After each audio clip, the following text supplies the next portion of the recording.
ڕاگەیاندنی کۆمیتەی ژنانی کۆمەڵە بە بۆنەی 8 مارس ڕۆژی جیهانی ژن. نزیک بوونەوەی 8 مارس ڕۆژی جیهانی ژن بە سەرجەم ئازادی خوازان و یەکسانی خوازانی جیهان پیرۆزبایی دەڵێن و یادوناوی ئەو کچ و کوڕە لاوانەی کە لە شۆڕشی ژینادا بە بێسەڵکردنەوە لە مەرگ لە شەقام و زیندانەکاندا گیانی ئازیزیان لە پێناو بەدیدهێنانی ئارمانی ژن ژیان ئازادیدا بەخت کرد بەرز ڕادەگرین. نەریتی ڕۆژی جیهانی ژن لە خەباتی فیداکارانی ژنانی کرێکاری ڕستن و چنین لە نیویۆرک لە ساڵی 1857 زاینی لە پێناو بردنەسەرەوەی هەغدەست و کەمکردنەوەی سەعاتی کار و باشتربوونی دۆخی نامرۆڤانەی چۆسانەوەی هێزی کاری ژنانی کرێکارەوە دەست پێ دەکات. دوا بە دوای ئەوە ژنانی هۆشیار و شۆڕژگێری ئۆروپا لە دووهەمین ئەنتەرناسیۆناڵدا و بە هێمەتی ژنە خەباتکار و سۆسیالیستی بزوستنەوەی کرێکاری و کۆمۆنیستی جیهانی کلارا زتکین و بە ئیلهام وەرگرتن لە نەبەردی قارەمانانەی ژنانی کرێکار لە ئەمریکا لە کۆنفرانسی دووهەمی ژنانی سۆسیالیست لە ساڵی 1911دا پێشنیاری دیاریکردنی ڕۆژێکیان وەک ڕۆژی جیهانی ژن هێنای ئاراوە. دوای 2 ساڵ و لە ساڵی 1930دا دەبیرخانەی نێونەتەوەی ژنان یەکێک لە ناوەندەکانی ئەنتەرناسیۆناڵ سۆسیالیستی دووهەم ڕۆژی 8 مارسی وەک ڕۆژی جیهانی ژن دیاری کرد و ڕایگەیاند. 111 ساڵ بەسەر دیاریکردنی ڕۆژی 8 مارس وەک ڕۆژی جیهانی ژندا تێدەپەڕێت. لە ماوەی ئەو ساڵانەدا ژنانی ئازادی خواز بە پشتیوانی پیاوانی خەباتکار و یەکسانی خواز کە لە بنەڕەتدا لە بەرەی چەپ و سۆسیالیستی کۆمەڵگادا خەپاتیان کردووە بە فیداکاری و گیانبازی و قوربانیدانێکی زۆر گەلێک ماف و داخوازی جیهانیان بەدەستهێناوە.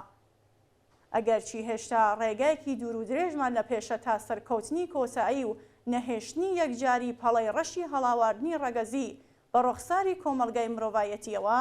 بەڵام ئەم دەستکەوتانە وزە و هێزێکی زیاتری بە ئێمەی ژنان بەخشیوە بۆ درێژەدان بەم ڕێبازە. لە ماوەی 100 سەدەی ڕابردوودا ژنانی ئێران بەردەوام لە پێناو بەدەستهێنانی مافە سەرەتایەکانی خۆیاندا خەباتیان کردووە و هەنگاو بە هەنگاو بەشێک لە مافە ئینسانی و پێشێلکراوەکانی خۆیان بەدەستهێناوە. بەڵام بە هاتنە سەرکاری ڕژیمی کۆماری ئیسلامی لە ساڵی 1357دا سەرجەم ئەو دەستکەوتانە لەگەڵ مەترسی جددی دەسەڵاتدارانی کۆنەپەرست و دژەژنی ئیسلامی ئێران بەرەوڕوو بوونەتەوە. لەو کاتەوە کە تاهێرا قەرەعەلعین لە ساڵی 1327 هەتاوی لە کۆبوونەوەی گشتی بەهەشدا حیجابی فڕێدا و ڕوو بە ژنان و پیاوان قسەی کرد تا بە دەسەڵاتگەیشتنی حکوومەتی ئیسلامی لە 22 ڕێبەندانی 1357 و لەو کاتەشەوە تا چوونە سەر سەکۆی ویدا موحید لە ڕۆژی شەشەمی بەفرەنباری 1396 لە کاتێکدا کە سەرپۆشەکەی بەجارێکەوە هەڵواسی بوو تا شۆڕشی شکۆمەندی ژن ژیان ئازادی خەبات و ناڕزایەتی لە دژی بێمافی ژنان بەردەوام بووە. لە کامی ئەم خەبات و تێکۆشانە پڕهەزینە و فیداکارانەدا بە دڵنیایەوە دەبێ بوترێت کە ڕەژیم سەرەڕای کەڵگوەرگرتن لە هێزێکی پۆلیسی ڕێکخرا و گشتی جۆراوجۆر و هێزی سەرکوتی ڕاهێنرا و هەروەها بەکارهێنانی هەموو جۆرە وەحشیگەری و دڕەقیەک لە زۆربەی بوارەکاندا و لەوانە سەپاندنی حجابی ئیجباری بەسەر ژناندا ڕسوا و شکست خواردووە. هەموو ساڵێک ڕۆژە جیهانی ژن مەیدان و شەقامی شارەکانی جیهان ڕنگ و بۆنێکی جیاواز بەخۆوە دەگرن.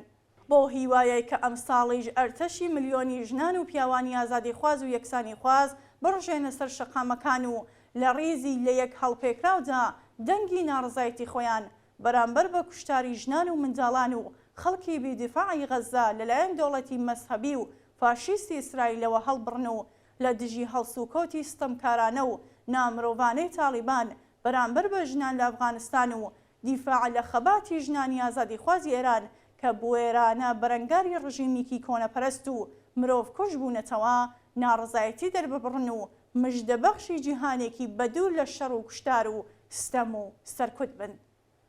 کۆماری ئیسلامی بە سەرکوتی وەحشیانەی ژنان و سیاست و فێڵ و فریوی هەڵاواردنی جیندەری لە سەرجەم بوارەکاندا هەوڵیدا کاتژمێرەکانی زەمەن بەدواوە بگەڕێنێتەوە.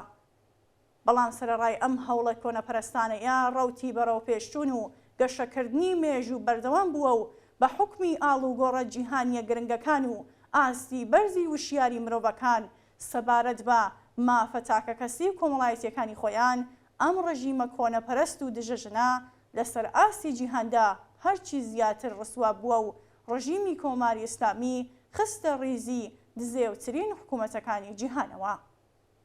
ئاڵوگۆڕێکی لەم چەشنە ئەگەرچی بە قوربانی بوونی گەلێک مرۆڤی دڵپڕ لە هیوا بە دوا ڕۆژێکی باشتر هاتوۆتە ئاراوە، بەڵام ئاسۆی سەرکەوتنی ژنانی ئێرانی